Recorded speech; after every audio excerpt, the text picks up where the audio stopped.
William Hayes walked slowly toward the big round table. The room was wide and tall with a glass ceiling that showed the stars above. 200 years ago, humans had joined the Galactic Council. Today, Hayes would tell them humans were leaving. Hayes wore his best blue suit. His gray hair was neatly combed. His face showed no fear, though his heart beat fast. Behind him stood Captain Abigail Foster in her black and gold Earth Defense Force uniform.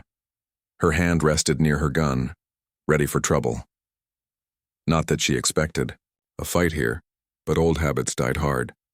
The council room held seats for all 17 space-traveling groups. The blue-skinned Zolaxians sat to the left, their skin shining like glass. The Moravians with their 10 arms looked nervous, their skin changing from green to yellow. In the center seat sat Sithara, the head of the council, tall and thin with 4 eyes that blinked in different patterns. "Ambassador Hayes," said Zithara, "you asked for this special meeting. Please tell us why." Hayes looked at each alien face before speaking. Some of these beings he had known for years, some he might even call friends. But friendship wasn't enough anymore. "Leaders of the Galactic Council," Hayes began, his voice strong and clear. "As of today, Earth and all human worlds are leaving the Council. Our people will be gone within 30 days. The room burst into noise. The Zolaxian leader stood up, his crystal skin flashing angry red. The Moravian's arms waved wildly. 3 smaller aliens in the back corner turned completely around in their floating chairs, a sign of great shock in their culture. "Silence!" called Jithara, hitting a small bell with a tiny hammer. The room slowly quieted. "Ambassador Hayes, this is very sudden. Why would humans leave after 200 years? The Council has always valued Earth's ideas." Captain Foster stepped forward and placed a small black box on the table. She pushed a button and a 3D picture appeared above it. The picture showed a burned planet. Nothing lived there anymore. "This was New Eden Colony," said Foster. 4 million people lived there 6 weeks ago. She pushed another button. The picture changed to show strange black ships. They looked like they were made of darkness itself. "These are ships from the Void Armada," Foster continued. "For 10 years, we have told the Council these ships were gathering beyond the Cygnus Rift. For 10 years you called us scared and silly. You said we were seeing things that weren't there." Hayes nodded. 3 human outposts have been destroyed, millions dead. And what did the Council do? You made a group to talk about whether the attacks even happened. A small green alien with big eyes spoke up. "We must be sure before we act the Council does not rush to war. And while you talked," Hayes said, his voice getting louder, "people died. Human people." Hayes pulled a paper from his pocket. It had the Earth seal on it, blue and gold. "Earth will protect itself. We can no longer follow Council rules that stop us from fighting back." Sithara stood up, all 4 eyes wide open. "Ambassador, please think about this. If Earth leaves, you lose the protection of the Council fleet." Foster laughed, but there was no joy in it. "Protection? Where was your protection when New Eden burned?" Hayes turned to leave. Captain Foster picked up the black box and followed him. At the door stood Kyle Peterson, a young man who worked with Hayes. He carried a bag full of files and computer disks. "Sir," Peterson said quietly as they walked out, "they're going to be very sorry when they realize what they just lost." Hayes nodded but said nothing. His job here was done. The 3 humans walked down the long hallway. Alien workers stopped to stare. News would spread fast. Earth was leaving the Council. Outside, their ship waited. The EDF Defender was not the biggest ship in the Earth fleet, but it was fast. Its black and silver hull shone in the light of the Centauri prime sun. Armed guards stood by the entry door. As they reached the ship, Foster finally spoke. "Ambassador, do you think they'll try to stop us?" Hayes shook his head. "They'll talk about it first. They'll form a committee to study the problem. By the time they decide what to do, we'll be long gone." Inside the ship, Hayes went to his small room. Through his window, he could see the Council, building growing smaller as the ship lifted off. For 20 years he had worked there. He had believed in the Council's goals of peace and working together. But when real danger came, the Council had failed. Failed to act. Failed to protect. Failed humanity. Hayes opened his computer and began writing his report to Earth's president. "The departure is complete," he wrote. "The Council did not try to stop us. They still don't understand the danger they face." He looked at a picture on his desk. It showed his family on their farm in Ohio. His wife, his son, and his daughter smiled at the camera. Behind them stood tall corn plants and a red barn. This was what he was fighting for. This was why Earth had to be free to protect itself. The ship jumped to faster-than-light speed. Hayes felt both sad and relieved. Sad to leave behind 200 years of working together. Relieved that now Earth could prepare for the coming storm. In the ship's control room, Captain Foster studied the star maps. "Set course for Earth," she told her crew. "Full speed, the Mayue." Stars stretched into lines as the ship raced home. Earth needed to get ready. The Void Armada would not stop with small outposts. Soon they would come for bigger targets, and when they did, humanity would stand alone. Kyle Peterson sat in the ship's dining area drinking coffee. He was young, only 30, but he understood what was happening. "The Council doesn't know how much they depended on us," he said to an older woman sitting nearby. "Human diplomats solved fights between other species. Human engineers fixed problems others couldn't solve. Human doctors found cures for alien sicknesses." The woman nodded. "They'll learn soon enough." Back on Centauri Prime, the Council meeting continued. They talked about what to do now that Earth was leaving. They formed a committee to study the problem. They agreed to meet again in 30 days to hear the committee's ideas. None of them knew that in 30 days everything would change. The Council had just lost its strongest member, and the Void Armada was coming. By the time the Council decided to act, it would be too late.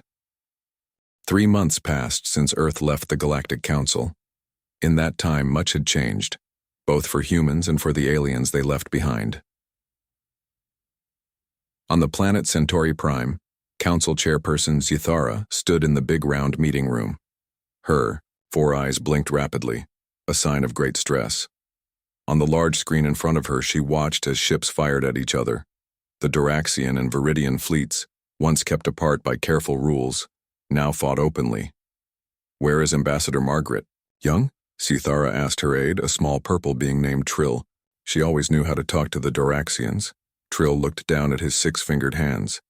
"Gone back to Earth with all the other humans, remember?" Zithara made a sound like a sad whistle. For 50 years, the Duraxians and Viridians had argued over who could mine the rich gas clouds between their worlds. For 50 years, human diplomats had found ways to keep the peace. No other species had the same skill at finding middle ground where everyone got something they wanted. Now, without humans to help, war had started. Already 3 good planets, where people could live, had been destroyed. Millions dead. Millions more with no home. "Send a message to Earth," Zithara ordered. "Ask them to send Ambassador Young back, just for this one problem." Trill sent the message, but the answer came back quickly. "Earth respectfully declines. Our diplomatic corps is fully engaged in preparing our own defenses." On Earth, things looked very different. The blue planet buzzed with activity. In orbit, huge defense platforms took shape. These were the same platforms that Earth had suggested to the Council years ago. The Council had said no, calling them too warlike and not in the spirit of peace. Now these platforms circled not just Earth, but all human colonies, their big guns pointed outward, ready to defend against the Void Armada that Earth's leaders knew was coming.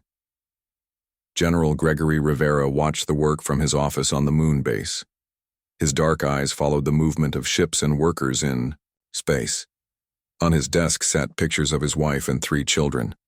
When he looked tired, which was often these days, the lines on his face made him look much older than his 45 years. "General, the Jupiter platform is online," said his assistant, Lieutenant Samantha Wright. She was young, just 25, with short red hair and a serious face. "That's the 5th one this month. We're ahead of schedule." Rivera nodded, but didn't smile. "Good. But we need all 20 online before the void gets here. Do you really think they'll come, sir? Wright asked. Some people say those ships might just be passing through. Maybe they don't want to fight at all. Rivera looked at her with sad eyes. They destroyed New Eden Colony without warning. 4 million dead. They're coming, Lieutenant, and we need to be ready. In another part of the moon base, Dr. Olivia Martinez worked in her lab. Her long black hair was tied back, and she wore a white coat over her blue uniform. As head of Earth's Alien Studies Department, she knew more about Council species than almost anyone. But now she used that knowledge in a way she never expected. She was finding weaknesses, ways to fight if needed. It made her sad, but she kept working. Dr. Martinez called her assistant, Ben Collins, a tall man with kind eyes. You've been working for 18 hours straight. You should rest. Martinez rubbed her tired eyes. There's no time for rest, Ben. Did you see the reports from the edge of our space? Strange signals. Ships moving in patterns that match what we saw before New Eden was hit. Collins put a cup of coffee on her desk. I saw. But working until you drop won't help anyone. Martinez sipped the hot drink. I spent 20 years studying alien cultures to help us understand each other better. Now I'm looking for ways to hurt them if I have to. It feels wrong. Not the Council species, Collins said. The void, there's a difference. Meanwhile, across the galaxy, Council worlds started to have problems they had never faced before. On Rigel III, a world covered mostly in water, a strange plant started growing in the seas. It spread fast, killing fish and making the water unsafe to drink.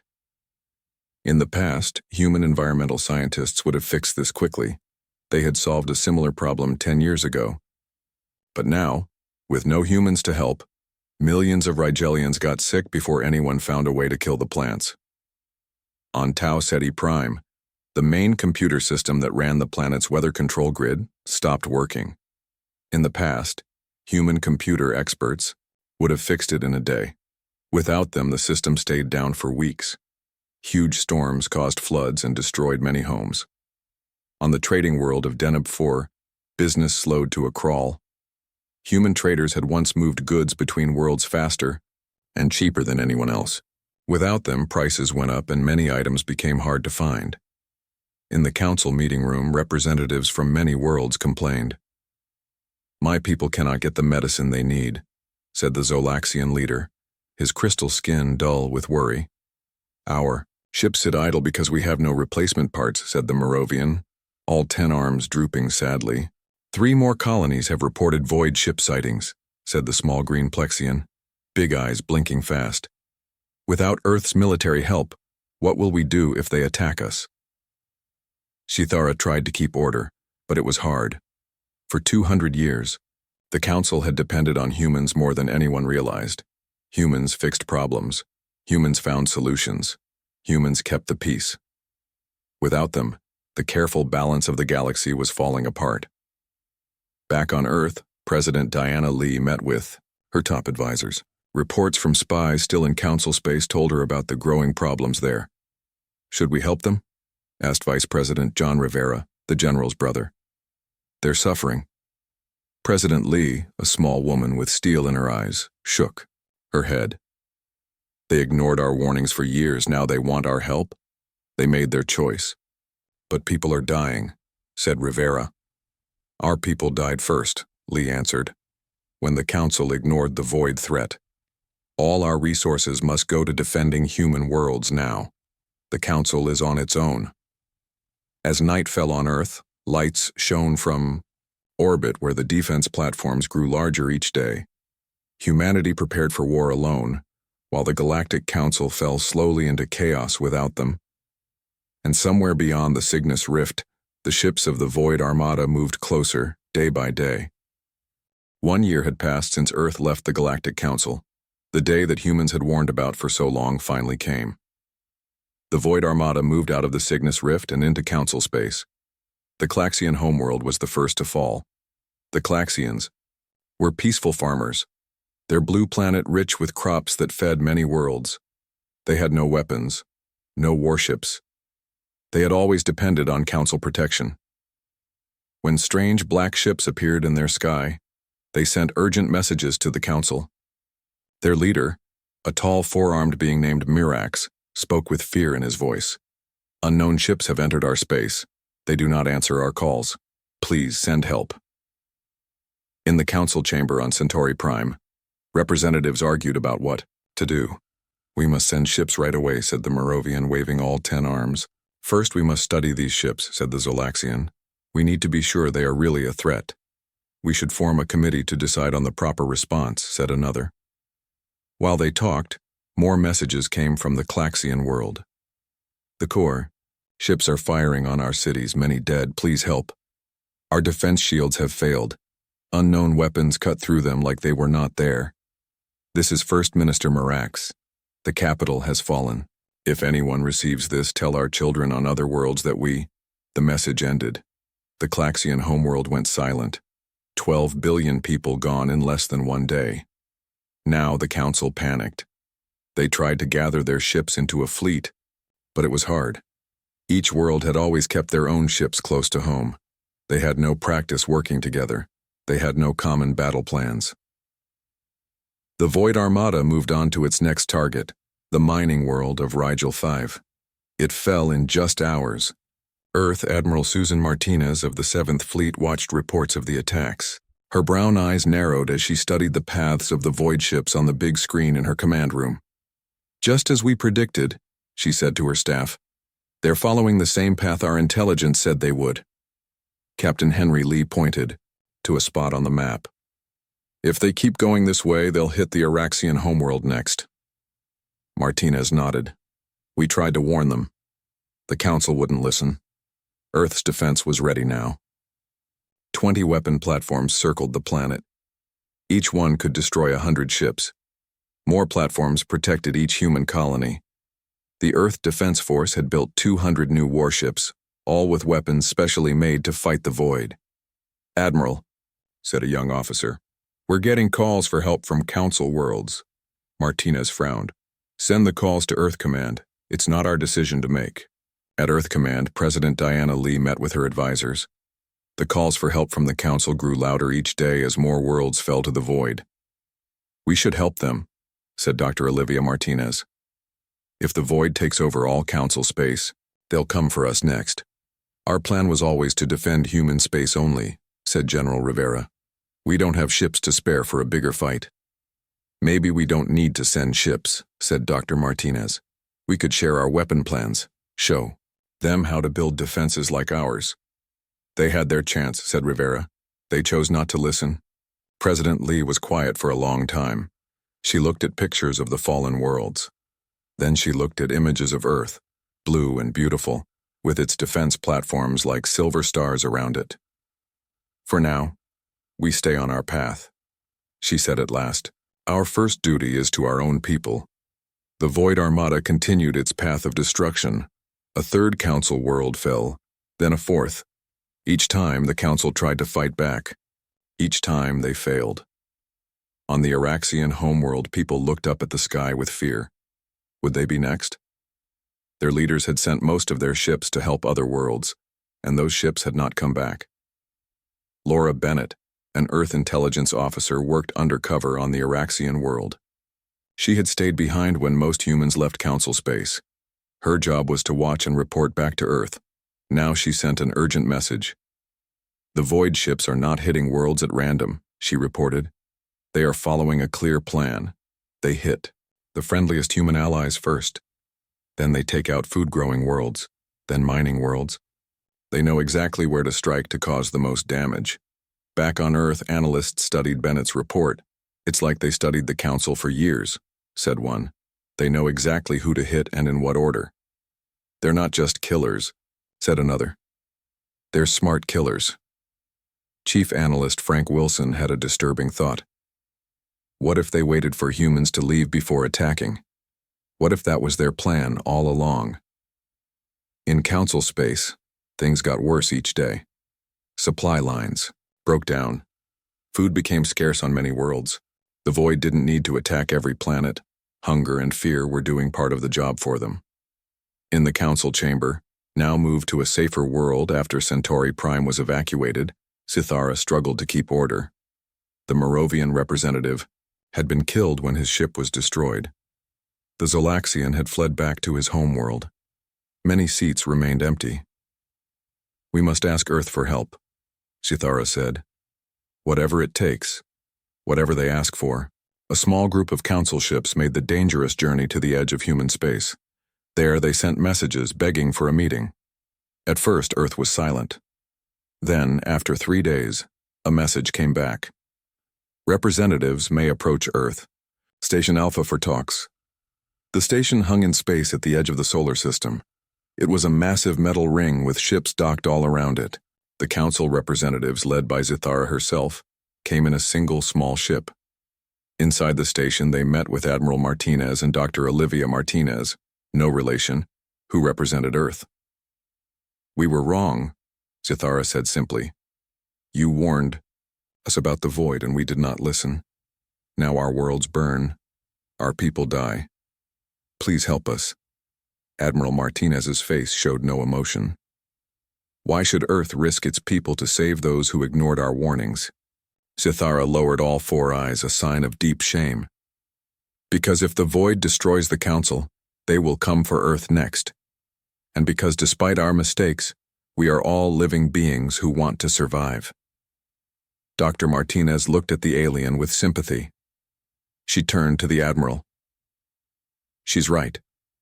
This is bigger than old arguments. This is about saving all life in the galaxy." The Admiral was quiet for a long time. Then she nodded. "I will take your request to Earth Command. But understand this. If we help, we do it our way. Earth will lead the fight. The Council will follow." As the Council representatives left, Dr. Martinez watched them go. "Do you think Earth will help?" she asked. Admiral Martinez sighed. "I think we have to. Because Cythara is right. If the void destroys the Council, we're next, and I'm not sure even our defenses would be enough if we stand alone." In the darkness beyond the solar system, void ships moved silently, watching, waiting for the right time to strike. Earth's leaders met in the big round room under the mountain. This secret place was built to survive even if the rest of Earth was destroyed. The walls were thick metal. The doors were heavy. No signals could get in or out unless allowed. President Diana Lee sat at the head of the table. Her face showed the lack of sleep that had become normal in these hard times. To her right sat General Gregory Rivera of the Earth Defense Force. To her left was Admiral Susan Martinez. Around the table sat 20 other men and women who led Earth's government and military. "We have a choice to make," President Lee said. "The Council has asked for our help against the Void Armada. Should we give it?" Defense Minister Aaron Jackson spoke first. He was an older man with white hair and a strong voice. "We left the Council because they wouldn't listen to us. They laughed at our warnings. Why should human soldiers die for people who didn't care when our colonies were attacked?" Many heads nodded around the table. Admiral Martinez spoke next. "I understand that feeling, but this is not about old hurts anymore. The Void is an enemy to all life. If the Council falls, we will stand alone against them, and I'm not sure even our defenses would be enough." "What exactly has the Council asked for?" asked Vice President John Rivera. "They want our military help," said Martinez. "They want our weapon plans. They want our ships to join what's left of their fleet." "That's asking a lot," said Jackson. "What do they offer in return?" "Right now, just their thanks," Martinez said. "They are desperate." The room went quiet. Everyone thought about what to do. Then Dr. Olivia Martinez, head of Alien Studies, stood up. She didn't usually speak at these meetings, but today she had something important to say. "I've spent my life studying other kinds of life," she said. "Yes, the Council made mistakes. Yes, they should have listened to us. But if we let them die because of pride or anger, we are no better than the Void. The Void destroys life. We should protect it. All life, not just human life." President Lee looked around the table. Some faces showed agreement. Others showed doubt. "Let's vote," she said. "All in favor of helping the Council, raise your hand." Slowly, hands went up. First Admiral Martinez, then General Rivera, then others one by one. In the end, 15 hands were raised. 5 stayed down. "The vote is clear," said Lee. "Earth will help the Council, but on our terms. We will lead this fight. The Council will follow." 3 days later, Ambassador William Hayes went to the Council meeting place. It was not the grand building on Centauri Prime anymore. That world had been evacuated as the void got closer. Now the Council met on a small moon in a simple room with no windows. Hayes stood before them as he had a year ago when he told them Earth was leaving. Many of the seats were empty now. Some representatives had died, others had fled. "Earth has decided to help," Hayes said. "But we have conditions." The room was so quiet that Hayes could hear the soft breathing of the aliens around him. "Name your price," said Chithara. "We will pay anything." "Not a price," said Hayes. "A new way of working together. No more endless talk while people die. No more ignoring real threats because they seem unlikely. From now on, Earth will lead the military response against the void. All Council ships will follow Earth's orders." Some of the aliens looked unhappy. The Zolaxian's crystal skin flashed red, showing anger. "You want to take control of our ships? Our armies? This is too much." Hayes did not back down. "This is the only way. Your ships fight alone and die alone. Your armies have no common plan. The void picks you off one by one. Together, under one command, we might have a chance." Chithara raised all 4 hands for quiet. "Ambassador Hayes is right. We have no more time for pride. Our worlds burn while we talk. I vote yes to Earth's terms." One by one, the remaining Council members voted. In the end, all agreed, even the angry Zolaxian. 8 days later, the Earth Council Defense Pact was signed on the Earth ship EDF Washington. Earth would lead the fight against the void. The Council would follow. Now the real work began. The remaining Council ships were brought to Earth space to be fitted with new weapons. Council soldiers trained with humans to learn new ways of fighting. Human military officers took command of mixed crews. Captain Frank Morrison found himself teaching Zolaxian ship captains about human battle plans. The Zolaxians had always thought human tactics were too simple, too direct. Now they listened carefully to every word. "The void ships are strong one-on-one," Morrison explained, "but they don't work well together. They don't expect attacks from multiple sides at once. We'll use that weakness." On the science side, Dr. Caroline Lewis made a big discovery. She was a small woman with bright eyes and a quick mind. For months she had studied the few pieces of destroyed void ships that had been found. "The void ships are not separate beings," she announced to a room full of human and alien scientists. "They are all parts of one mind. The big ships control the small ships. If we can destroy the big ships, the small ships will stop working." This was the key they needed. Now they had a clear target. Admiral Martinez put together a plan called Operation Lightbringer. Ships from Earth and the Council would strike at the heart of the Void Fleet. A special team would get close to the main Void ship and destroy it.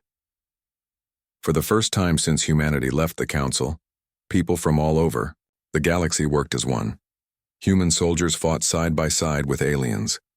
Earth's computer experts worked with Duraxian mind readers. Human doctors treated alien wounded. Not everyone was happy about this new friendship. Some humans still felt bitter about how the Council had ignored Earth's warnings. Some aliens didn't like taking orders from humans, but as the days passed, these feelings began to fade. In the face of a common enemy that wanted to destroy all life, old fights seemed small and silly. 2 Council worlds were saved by the new joint forces. These small wins gave everyone hope. In her private room on the EDF Washington, Admiral Martinez looked at star maps late at night. The main Void Fleet was moving toward the Procyon system. That's where the final battle would happen. "Are we ready?" asked her aide, Lieutenant Sam Wright. Martinez took a deep breath. "As ready as we can be. We'll have one chance to hit their command ship. If we fail..." She didn't need to finish. They both knew what would happen if they failed. The Void would Keep spreading. More worlds would die. In the end, even Earth might fall. Get some sleep, Admiral, said Wright. Tomorrow we head to Procyon. Tomorrow we find out if this unlikely alliance is strong enough to save us all. As the lights of the ship dimmed for night cycle, Martinez whispered a silent prayer, not just for Earth, but for all the living beings now depending on this one last chance. The final battle took place in the Procyon system. 3 suns burned in the sky. 5 planets circled those suns. Once, people had lived on 2 of those planets. Now those worlds were empty. Their people had run away when they heard the void was coming. This was where Earth and the Council would make their last stand. This was where they would win or lose everything. Admiral Susan Martinez stood on the bridge of her ship, the EDF Invictable. It was the biggest ship in the Earth fleet, black and silver, with weapons that could destroy a small moon. Around her, ship flew 200 more Earth ships and 100 Council ships. It was the largest fleet ever gathered in the history of the galaxy. "All ships report ready, Admiral," said Lieutenant Sam Wright, who stood next to her chair. Martinez nodded. Her dark eyes were fixed on the main screen, which showed empty space ahead of them. But she knew the void was coming. Their scouts had seen the void fleet heading this way. "Send the message to all ships," she said. "Operation Lightbringer begins now." Wright pushed some buttons on his control panel. "Message sent, Admiral." Now they waited. The plan was simple, but dangerous. Their ships would hide behind the moons of the 4th planet. When the void ships came into the system, the human and Council ships would attack from all sides at once. A special team would get close to the main void ship and plant a new kind of bomb that Dr. Caroline Lewis had made. "Void ships entering the system," said the sensor officer, a young woman named Lisa Chen, counting 50, 60, 70. There are at least 300 of them. Martinez felt a chill. Their plan had been made for 200 void ships, but they couldn't change anything now. It was too late. "Hold positions," she ordered. "Wait. For my signal." The void ships moved into the system slowly. They didn't know the trap that waited for them. In the middle of their fleet flew a ship bigger than all the others. It was black like the others, but it seemed to bend light around, it making it hard to see clearly. This was their target. This was the command ship. On a small, fast ship hiding close to the 4th planet, Captain Frank Morrison and his team got ready. There were 6 of them, 3 humans, 1 Zalaxian, 1 Moravian, 1 Duraxian. Each had been chosen for special skills. Together they would fly to the big void ship and place Dr. Lewis's bomb. "Final check," said Morrison to his team. "Oxygen tanks?" "Full," said Maria Lopez, his second in command. "Weapons?" "Charged," said the Zalaxian, whose name was too hard for humans to say, so they called him Zed. "Bomb?" The Moravian held up a small black box with 10 of his arms. "Ready," he said. They waited for Admiral Martinez's signal. Back on the Invictable, Martinez watched as the void fleet spread out around the 2nd planet of the system. "They're scanning for life," said Chen. "Looking for their next victims. They won't find any here," said Martinez. "Just us." She took a deep breath. "Send the signal. All ships attack. Tell Morrison's team to go now." Wright sent the message. At once, all 300 human and Council ships moved out from their hiding places. They fired their weapons at the void ships from every direction. The surprise was complete. 20 void ships exploded before they could even turn to fight back. Morrison's small ship raced toward the big void ship. It was so small compared to the bigger ships that it wasn't noticed at first. By the time the void ship started firing at it, Morrison had already reached his target. "Docking now," he told his team. "Get ready." They put on their spacesuits, which would let them breathe and move in space. Each one checked the other's suits. They couldn't afford any mistakes. The small ship touched the side of the big void ship. There was a clang of metal on metal. "We're attached," said Morrison. "Let's go." They opened the door of their ship and stepped onto the surface of the void ship. Gravity was low here, so they had to be careful not to push too hard, or they would float away into space. "This way," said Zed, looking at a small screen in his hand. "The ship's power center should be just ahead." They walked across the black surface of the ship. It felt strange under their feet, almost alive. Around them, the battle raged. Ships fired at each other. Explosions lit up the darkness of space. But the 6 of them kept moving step by step. "Here," said Zed, stopping at a spot that looked like all the others. "The power center is right below us." The Moravian set down the bomb. With his many arms, he quickly set it up, pushing buttons and connecting wires. "Bomb is set," he said. "We have 10 minutes to get back to our ship and get away." They turned to go back the way they had come. But suddenly, a panel in the ship's surface slid open. A black shape rose up. It looked a bit like a person, but with no face, just a smooth black surface where a head should be. "Void Guardian," said Lopez. "They protect the ships." The team pulled out their weapons and fired. The Void Guardian moved fast, dodging their shots. 2 more panels opened. 2 more Guardians appeared. "There are too many," said Morrison. "We need to run." They ran as fast as they could in the low gravity, jumping over obstacles and ducking under others. The Void Guardians followed, moving faster than seemed possible. "The ship," said Morrison, pointing ahead. Their small craft was just 100 steps away. "Go!" said Zed suddenly. "I'll hold them back." Before anyone could stop him, Zed turned and fired his weapon at the Guardians. He hit one, which fell back, but the others kept coming. "No!" shouted Morrison. "We all go or none go." But Zed pushed him away. The bomb must work.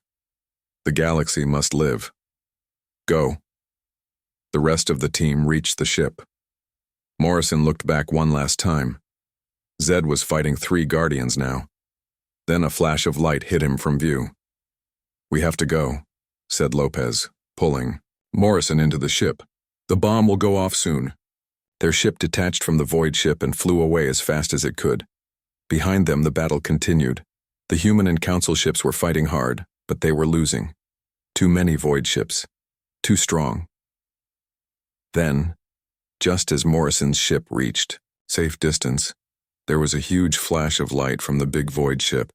The bomb had worked. A wave of energy shot out from the ship, spreading in all directions. Every Void ship stopped moving. Their lights went out. They drifted in space, dead and empty. "It worked," said Morrison, watching the screen. Dr. Lewis was right. They were all connected. When the main ship died, they all died. The battle was over. They had won. But the cost had been high. Many ships had been destroyed. Many good people had died. But the galaxy would live. 1 month later, representatives from Earth and the Council met on Luna Base, which orbited Earth's moon. The old Council chamber on Centauri Prime was gone, destroyed in the war. President Diana Lee stood before the gathered aliens and humans. "We have a chance to build something new," she said. "Not a council that talks while worlds die, but an alliance that acts together. Equal partners, united against any threat." Ambassador William Hayes, who had once told the council that Earth was leaving, now held up a new agreement. "The Alliance Charter," he said. "Each world has 1 vote. All species are equal. We protect each other. We learn from each other. We grow together." Zithara was the first to sign.